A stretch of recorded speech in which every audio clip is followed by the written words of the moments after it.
భారత్ శ్రీలంకకి మధ్య నిజంగానే రామసేతు ఉందా? తమిళనాడు రామేశ్వరం ధనుష్కోటి దగ్గర నుంచి నిజంగానే ఇలాంటి ఒకటి కన్స్ట్రక్షన్ ఉందా? రామాయణంలో కథ నిజమేనా? వానరసేన ఇది కట్టిందా? ఇది చాలామంది క్వశ్చన్ చేస్తూ ఉంటారు. అయితే ఇస్రో ఇది కల్పన కాదు నిజమే అని చెప్పి సమాధానం చెప్పింది.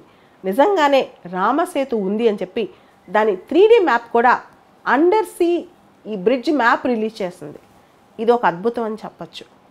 మన ఇస్రో అమెరికా నాసా యొక్క ISAT-2 సహాయంతో ఒక కాంప్రిహెన్సివ్ అండర్ సీ బ్రిడ్జ్ మ్యాప్ని రిలీజ్ చేసింది, రామసేతు.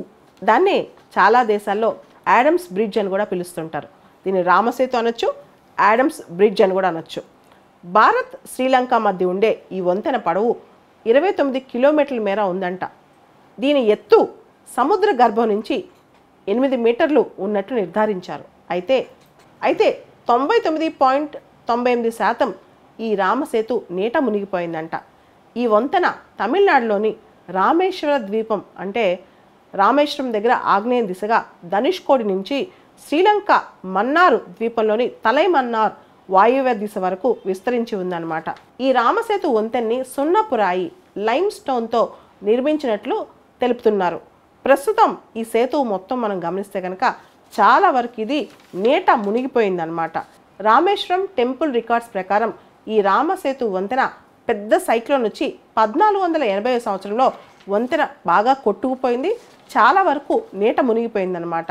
ఈ రామసేతు వంతెనకు సంబంధించి గత 6 సంవత్సరాలుగా ఇస్రో వాళ్ళు రీసెర్చ్ చేసి ఒక 3 డైమెన్షనల్ పారామీటర్స్తో అంటే స్లోప్స్ ఎలా ఉన్నాయి, కాంటియర్స్ ఎలా ఉన్నాయి, ఇవన్నీ చూపిస్తూ అద్భుతమైన ఒక మ్యాప్ తయారు చేశారంట. ఇస్రో సైంటిస్టులు ఈ మ్యాప్ తయారు చేయడానికి లేజర్ టెక్నాలజీ వాడారు. దాంతోపాటు US శాటిలైట్ హెల్ప్ కూడా తీసుకున్నారు, ISAT-2 హెల్ప్ కూడా తీసుకున్నారనమాట.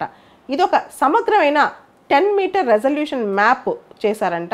ఇది ఫస్ట్ టైం ప్రపంచంలోనే ఒక అండర్ సీ స్ట్రక్చర్ని ఈ విధంగా మ్యాప్ చేయటం, ఇంత ఎక్కువగా భారీ స్థాయిలో మ్యాప్ చేయటం ఇదే మొదటిసారంట. ఈ రామసేతు వంతెనకి కల్చరల్ సిగ్నిఫికెన్స్ కూడా ఉంది.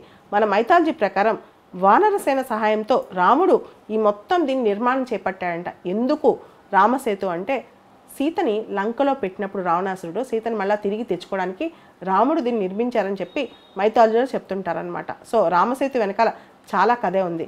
అయితే కొన్ని దేశాలు దీన్ని యాడమ్స్ బ్రిడ్జ్ అంటారు.